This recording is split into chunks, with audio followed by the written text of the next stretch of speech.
need to learn to say no more often. I say yes all the time. People ask me to do things, and I go, yeah, I can do that. And I got to get better at saying no. But I love to say yes. I love to help. But there was a thing that happened in December in a Facebook group in Sioux Falls, business owners, and there's 10,000 people in this group. And a teacher comes on and says, hey, I'm looking for some business owners to talk to my class. And there's 25 of us that go, I can do that.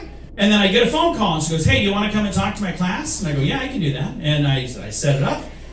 And my wife is confused. She's like, what are you talking about? I was like, it's a class. I'm going to talk about business. I've started 9 businesses. She goes, shouldn't it be somebody successful? I'm like, well, probably should be. These kids won't know. I might have them fooled. So then I have a meeting at 9 o'clock that morning. I'm helping a guy record a radio ad. And I said, we got to hurry up because I've got to go teach a class at 10. And he goes, you're teaching a class? And I'm like, what the hell does that mean? Just the way he said it was like I couldn't teach a class. These people that know me really well are really making me wonder. And he goes, what are you going to talk about? And I go, I don't know. It's an hour, a little less than an hour. And it's talking about businesses. I don't know, I'm going to just wing it. And he's like, ooh, you're braver than I am. Then I'm getting nervous. So I start writing stuff down. I'm like, okay, I can talk about this, and I can talk about this. So I get to this class. And first question I ask, there's 23 kids in there. And I think I'm talking to an entrepreneurship class, right? I go, how many of you guys want to start a business? And one girl raises her hand. And I said, one person wants to start a business in an entrepreneurship class? And the teacher says, this is not an entrepreneurship class. And I said, what class am I teaching right now? I mean, I didn't even know. She goes, well, it's kind of like adulting 101. And I said, I don't know if I'm qualified for that. I once went to work with no shoes. I'm not even kidding. Got all the way to work wearing a suit and Crocs. It's not a good look. There's a story behind that. We'll get into that later. But so then I'm trying to figure out what am I going to talk to a class full of kids about for adulting. And we get through it. It's 40 minutes, and we had fun. And then the lady says, are you busy this afternoon? Because nobody else could do this afternoon. I'm like, so 10,000 business owners in this group. 20 people said they could do it. None of them showed up. We are teaching adulting. Kids, this is what happens in the real world. People commit to things and don't do it. So I said, I'll gladly come back. So now I kind of know what I'm doing, so I prepare a little bit more. And I wanted so badly to do you guys remember Matt Foley? It's a Chris Farley skit from Saturday Night Live. I wanted to do that so bad. I'm Matt Foley. I'm a motivational speaker. I live in a van down by the river.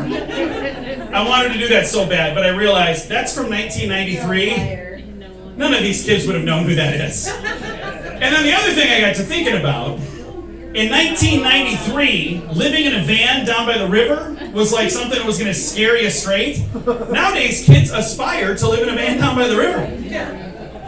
You ask kids what they want to do, they're like, I'd like to get a travel van, and I don't know, maybe live down by the river. That skit wouldn't even work today. So, I mentioned Crocs, so I got to make sure I tell you about my Croc story here. Are there Croc fans in here? Where's my Croc lovers? Any Croc lovers? Where's my Croc haters? That's usually a bigger group. All right. Let me tell you. First of all, the reason I wear Crocs, I have plantar fasciitis, so when I'm walking around the house barefoot, that my feet will really hurt badly. So I wear them around the house usually. That's kind of the only time I usually wear them. Or once in a while to work with a suit when I forget to change my shoes. But my Crocs, I shouldn't like my Crocs because my Crocs really let me down. I had to get stitches because of my Crocs. I don't know if you know this about Crocs. Crocs plus any amount of water equals extremely dangerous conditions. So I finished mowing my lawn, I spray everything down, now it's extremely slick, and I walk out there and I slip, and when I land on the ground I hit a sprinkler, and it jabbed into my hand. My wife liked this was at our old house, we had security cameras, and she's like, let's watch that and see if we can see you fall. And you see me fall, you see me hit the ground, and you see my Crocs fly off. She's like, that's where those Crocs belong, by the way. So I said, I think I'm fine. Yeah, she's not wrong. That is where they belong. So I didn't even want to get stitches. I'm like, it's not that bad. And she's like, no, there's a lot of meat poking out of there. You need to get some stitches. So we go to the Avera. You know they don't have an emergency room anymore? It's now the emergency department. It just said ED on the wall. I'm like, what are we doing here again? What the hell? You tricking me into something here? What's going on? So I get in there and they give me some stitches. And here's the thing, if you've ever needed stitches, you know how many stitches you needed. And I've talked to people who've needed 50 stitches, one guy over 100 stitches. You know how many stitches I needed? 2. Who am I ever going to beat in a stitches conversation? Nobody. Unless some sucker needed 1 stitch. They can't even say they had stitches because they really had stitch. That doesn't count. But I got a new gang name out of the deal. My new gang name is Dos.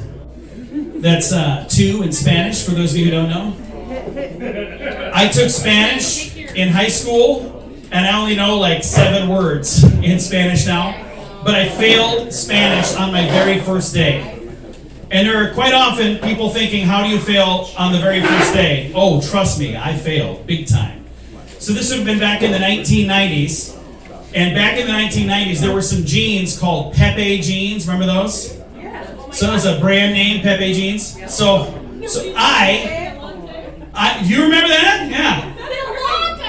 Long time ago. In a land far, far away. So back in the day, I was a naughty kid because they hadn't diagnosed ADHD yet. So I was just a naughty kid. I got to sit right up front. So that means I got to pick my Spanish name first.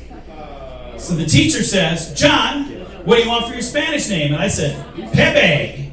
And she writes my name on the board, small, comma, Pepe. My last name is Small. That is not a name you want to add with Pepe. And I'm looking at this going, oh no. And I'm hoping none of the other high school students in my class noticed what I noticed, but that didn't work. There was a girl that I really liked in the back of the class, and she noticed, and she said, you picked the name Small Peepee on purpose? Yeah, I failed Spanish on day 1. Guaranteed.